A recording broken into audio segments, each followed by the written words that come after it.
Good morning, children. Good morning, children. This is English video session for class 10. We are now doing the supplementary reader, chapter number 9, Boli, continue. I repeat, supplementary reader, class 10, supplementary reader, chapter number 9, Boli, continued. Okay. Now, Boli, you know that Boli went to school. She is not much welcomed in her house. She had poke marks in her face because of the smallpox attack. She stammered. Everybody made fun of her. She never spoke. She was dejected. When she was sent to school, and there was a very loving teacher for her who asked her what her name. First time somebody speaking so nicely to her, she felt so happy and she started speaking. Let's see what happens. Yes, it was very easy. You just come to school every day. Will you come? Boli nodded. No, say it aloud. Yes, and Boli herself was astonished that she had been able to say it. Didn't I tell you? Now, take this book. Take this book? The book is full of nice pictures, and pictures were in color. Dog, cat, goat, horse, parrot, tiger, and a cow, just like Lakshmi. And with every picture was a word in the big black letters. Okay, children? In 1 month, you will be able to read this book. Then I will give you bigger book and then still a bigger one. In time, you will be more learned than anyone else in the village. Then no one will be able to laugh at you. People will listen to you with respect, and you will be able to speak without the slightest stammer. Understand? Now go home and come back early tomorrow morning. Okay. Boli felt as if suddenly all the bells in the village temple were ringing, and the trees in front of the school house has blossomed into big red flowers. Her heart was throbbing with a new hope and a new life. She understood that the hope has already begun and she is going to come to school. It's no doubt she is going to come to school and she is going to learn well. Okay, now what happened? What is the very common thing about these villages? They get their girls, children get married, even to an elderly man also. They don't matter. Just see. Thus the years passed. The village has become a small town. The little primary school became a high school. Now it is becoming a high school. There were now a cinema under the tin shed and a cotton ginning mill. The mail train began to stop at the railway station. So there was lot of improvement going on in the village. One night after dinner, Ramlal said to his wife, "Then shall I accept Bishamber's proposal?" "Yes, certainly," his wife said. "Boli will be lucky to get to such well-to-do bridegroom. A big shop, a house of his own. I hear several thousands in the bank. Moreover, he is not asking for any dowry." "That's right, but he is not very young, almost the same age as I am. And he also limps. Moreover, the children from his first wife are quite grown up." "So what does it matter?" His wife replied, 45 or 50? It is not great age for a man. We are lucky that he is from another village and does not know about her poke marks and her lack of sense. If we don't accept this proposal, she may remain unmarried all her life." "Yes, but I wonder what Boli will say." "What will that witless one say? She is like a dumb cow." "Maybe you are right," muttered Ramla.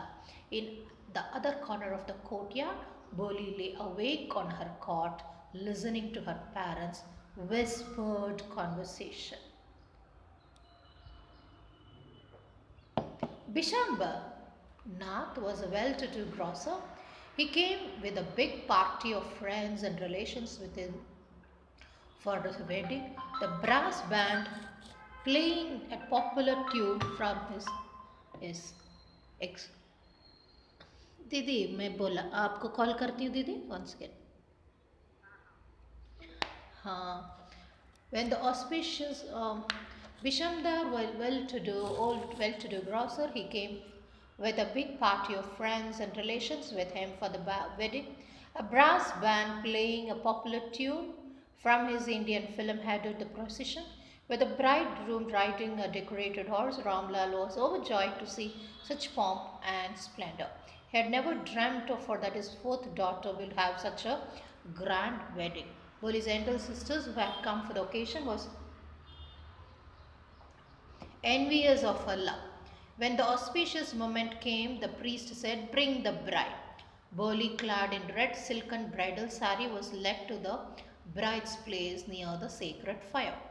"Garland the bride," one of the friends prompted Bishambar Nath. The bridegroom lifted the garden of yellow marigold. Yeah, a woman slipped back the silken veil from the bride's face. Bishambar took the quick glance. The garland remained poised in his hands. The bride slowly pulled down the veil over her face. "Have you seen her?"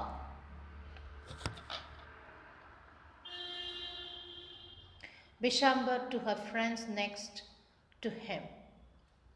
"She has poke marks on her face." What is he having? Poke marks. "So what? You're not young either." "Maybe. But if I am to marry her, her father must give me 5,000 rupees.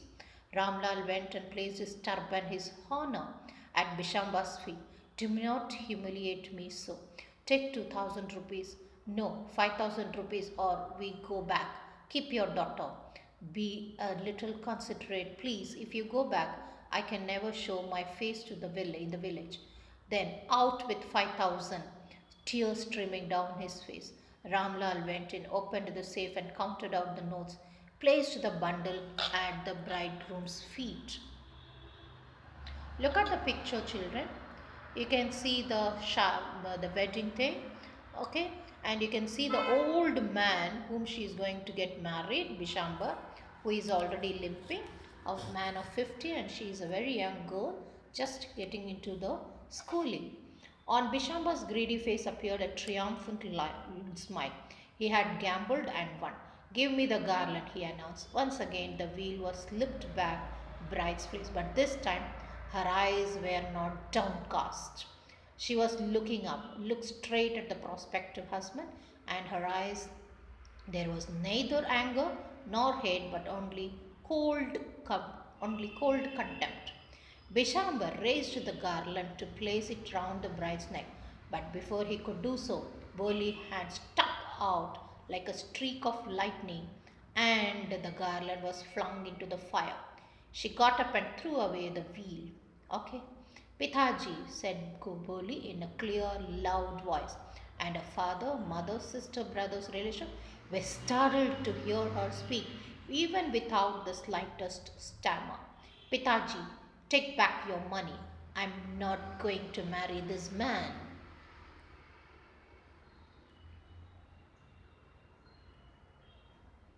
Ramlal was thunderstruck. Okay, the guest began to whisper, "So shameless, so ugly, and so shameless." "Boli, are you crazy?" shouted Ramlal. You want to disgrace your family? Have some regard for our izzat." "For the sake of your izzat," said Boli, "I was willing to marry this lame old man. But I will not have such a mean, greedy, and contemptible coward as my husband. I won't, I won't, I won't." "What a shameless girl. We all thought that she was harmless, dumb cow." Boli turned violently on the old woman. "Yes, auntie, you are right. You all thought I am a dumb, driven cow. That's why you wanted me to hand over to this heartless creature.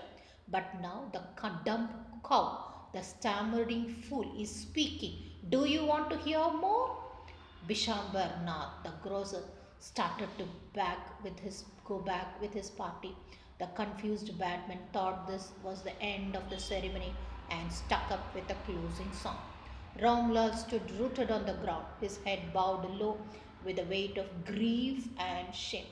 The flames of the sacred fire slowly died down.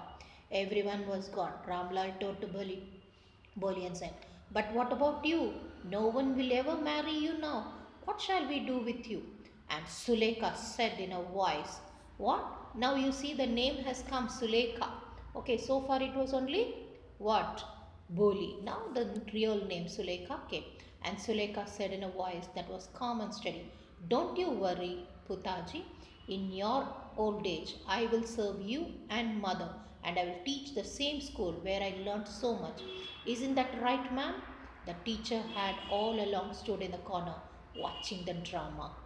"Yes, Boli, of course," she replied in her smiling and the and was light of deep satisfaction that an artist feel while contemplating the completion of his masterpiece. K.A. Abbas. We call Boli the simpleton. What is a simpleton? Foolish person, easily can be tricked. Nambardar, official who collects revenue. Matted means what? Entangled hair. Squatted means sitting on the heels. Scurried means ran away. Okay. Ginning means what? Separating raw cotton from the seed. Downcast is looking down. Okay. Now you see in this story, Oli had many apprehensions. First, she did not want to go to school. But again, then she started when things are going right in the house. She got a new dress. She got some dress, bags and all. She felt that there is a better place than home. Okay. Boli's teacher, what happened? First, she did not open her mouth. It was she who made her open the mouth and start speaking. Yes. Okay. First, what is the unequal match for her? Is the fellow in the village, that is the Nath. What is his name? Yes.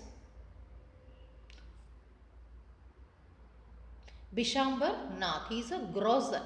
Okay. And he is too old, 50 years old, and he is lame. Okay.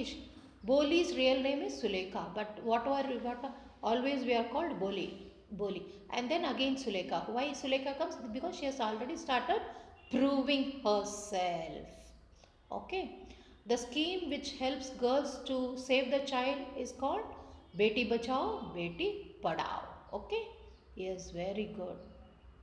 So you also see how the teacher was helping to overcome the barriers by encouraging the and motivating her. And really this sort of thing is increasing in our day-to-day life. It should be there. And the rights to be shown to the girls and boys must be same. Yes. Thank you, children. Do write all the question and answers of the session and read the chapter at least 4 to 5 times. Okay. Such topics may be very important for you to questions when especially in the CBSE. So please take care and study well. Thank you, children.